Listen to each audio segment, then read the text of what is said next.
Hi! ഈ trip തുടങ്ങുന്നത് UK അല്ല, പക്ഷെ ബെൽജിയത്തിൽ നിന്നാണ്. ഇന്ന് പോകുന്നത് ഭയങ്കര കുട്ടി ബ്യൂട്ടിഫുൾ കൺട്രി ആയിട്ടുള്ള ലക്സംബർഗിലേക്ക്. വളരെ ഇമ്പൾസീവ് ആയിട്ടെടുത്തൊരു കിടിലൻ തീരുമാനമാണ് ലക്സംബർഗിൽ പോകുക എന്നുള്ളത്. ബ്രസൽസ് സിറ്റി സെന്ററിൽ നിന്ന് ഒരു കോച്ച് ട്രിപ്പാണ് ബുക്ക് ചെയ്തിരുന്നത്. അപ്പൊ ആ മീറ്റിംഗ് പോയിന്റ് ആണിത്. ഇതൊരു ഡേ ട്രിപ്പാണ്. നമുക്കൊരു ടൂർ ഗൈഡ് ഉണ്ടാവും. ആള് ഇംഗ്ലീഷ് ആൻഡ് സ്പാനിഷ് സംസാരിക്കും. നമ്മുടെ കൂടെ ഉള്ളവര് സ്പാനിഷ് ആയിരുന്നു മിക്കവരും, ഞങ്ങൾ മാത്രമേ ഇംഗ്ലീഷ് ഉണ്ടായിരുന്നുള്ളൂ. ഓൾമോസ്റ്റ് 3 hours എടുക്കും നമ്മൾ അവിടെ എത്താനായിട്ട്. യൂറോപ്പിൽ പോകുമ്പോൾ കോച്ച് ട്രിപ്സ് ഭയങ്കര നല്ലൊരു സംഭവമായിട്ട് എനിക്ക് ഫീൽ ചെയ്തിരിക്കുന്നത്. ഞങ്ങൾ ഇതിന് മുന്നേ വേറെ യൂറോപ്യൻ കൺട്രീസിൽ പോയപ്പോഴും കോച്ച് ട്രിപ്സ് യൂസ് ചെയ്തിട്ടുണ്ട്. ബിക്കോസ് ദൂരം ഒന്നാമത് യൂറോപ്യൻ കൺട്രി ടു കൺട്രി കുറവാണ്.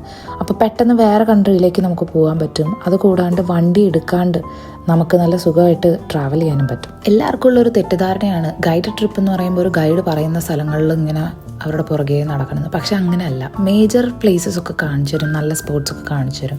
എന്നിട്ട് ഒരു 2 to 3 hours പറയും, ഓക്കെ ഇത് കഴിഞ്ഞിട്ട് ഈ സ്പോട്ടിൽ വന്നാൽ മതി എന്നുള്ളത്. ശരിക്കും പറഞ്ഞാൽ അപ്പോൾ കുറേ ഹിസ്റ്ററി അറിയാൻ പറ്റും നമ്മൾ പോകുന്ന സ്ഥലങ്ങളുടെ. അങ്ങനെ നമ്മൾ ലക്സംബർഗ് എത്തി. കണ്ടോ, കയറുന്ന ആ സ്ഥലം തന്നെ എന്തൊരു ഭംഗിയാണ് കാണാൻ. ഇത് ശരിക്കും ഫെയറി ടേൽസിലൊക്കെ പറയുന്ന പോലത്തെ ഒരു സ്ഥലമായിരുന്നു. ലക്സംബർഗ് 3 കൺട്രീസ് ആയിട്ടാണ് ബോർഡർ ഷെയർ ചെയ്യുന്നത്: ഫ്രാൻസ്, ജർമ്മനി ആൻഡ് ബെൽജിയം. ഏകദേശം 98% പോപ്പുലേഷനും ഫ്രഞ്ച് സംസാരിക്കാൻ പറ്റുന്നതാണ് പറയുന്നത്. ഈ രാജ്യത്തിൻ്റെ സൈസ് നോർത്ത് ടു സൗത്ത് വെറും 82 കിലോമീറ്റേഴ്സും ഈസ്റ്റ് ടു വെസ്റ്റ് 57 കിലോമീറ്റേഴ്സാണ്.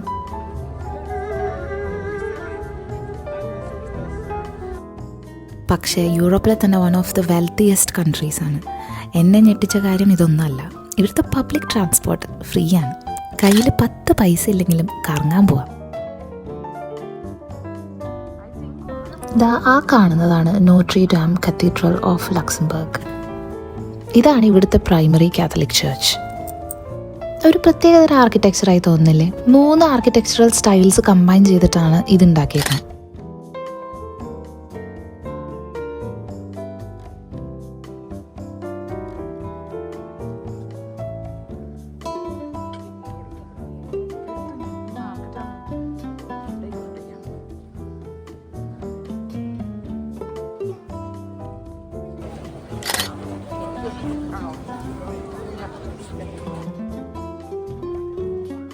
ഇതാണ് statue of grand duchess Charlotte of Luxembourg. നിങ്ങൾക്ക് ലക്സംബർഗിന് വളരെ ഇൻട്രസ്റ്റിംഗ് ആയിട്ടുള്ള ഹിസ്റ്ററി അറിയണമെന്നുണ്ടെങ്കിൽ ഡിസ്ക്രിപ്ഷനിലുള്ള ലിങ്ക് ചെക്ക് ചെയ്താൽ മതി.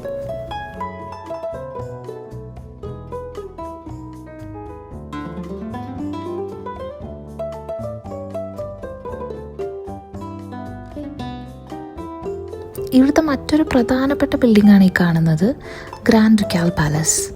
ഇവിടുത്തെ ഡ്യൂക്കിൻ്റെ ഒഫീഷ്യൽ റെസിഡൻസ് ആണിത്. നമ്മുടെ അടുത്ത് നമ്മുടെ ഗൈഡ് പറഞ്ഞ എന്താണെന്ന് വെച്ചാൽ, ഞങ്ങൾ അവിടെ പുറത്ത് നിൽക്കുമ്പോൾ അകത്ത് മൊണാർക്ക് ഉണ്ടെന്നാണ്. അതുകൊണ്ടാണ് ആ ഫ്ലാഗ് ഹോയിസ്റ്റ് ചെയ്തിരിക്കുന്നത്, അല്ലെങ്കിൽ ഹോയിസ്റ്റ് ചെയ്യില്ലാത്രേ. അപ്പോൾ നമ്മുടെ ഗൈഡഡ് ടൂർ കഴിഞ്ഞു. ഇനി 3.5 hours നമുക്കുണ്ട്. എവിടെ വേണമെങ്കിലും പോവാം. ആ ടൈം കഴിയുമ്പോഴേക്കും നമ്മൾ അസംബ്ലി പോയിന്റിൽ വന്നിട്ട് തിരിച്ച് ബ്രസൽസിലേക്ക് പോകും.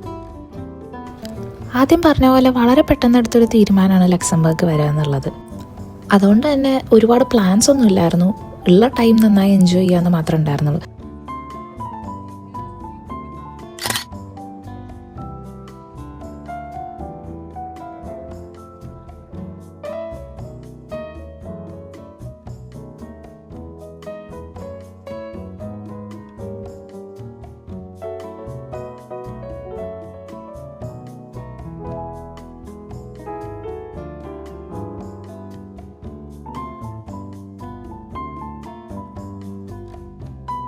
ലക്സംബർഗ് എനിക്ക് ഒത്തിരി ഇഷ്ടമായി. നിങ്ങൾക്കും ഇഷ്ടമായോ എന്ന് പറയണേ കമൻസിൽ. ഇവിടുന്ന് നമ്മൾ നേരെ തിരിച്ച് ബെൽജിയത്തിലെ ദിനാന്ത് എന്ന് പറഞ്ഞ സ്ഥലത്തേക്കാണ് പോണേ. ഇതൊരു ഡേ ട്രിപ്പ് ആയിരുന്നു എന്ന് ഞാൻ ആദ്യം പറഞ്ഞല്ലോ. ഞാൻ ഗെറ്റ് യുവർ ഗൈഡ് എന്ന് പറഞ്ഞ വെബ്സൈറ്റിൽ നിന്നാണ് ഇത് ബുക്ക് ചെയ്തത്. ഇതിൻ്റെ ലിങ്ക് ഞാൻ ഡിസ്ക്രിപ്ഷനിൽ കൊടുക്കാം. അപ്പോൾ ബാക്കിയുള്ള വിശേഷങ്ങളെല്ലാം ഞാൻ ബെൽജിയത്തിൻ്റെ വ്ളോഗിൽ ഇടുന്നതായിരിക്കും. എല്ലാവരും കാണണേ. അപ്പോൾ ഈ വീഡിയോ അത്രേ ഉള്ളൂ. നന്ദി, നമസ്കാരം.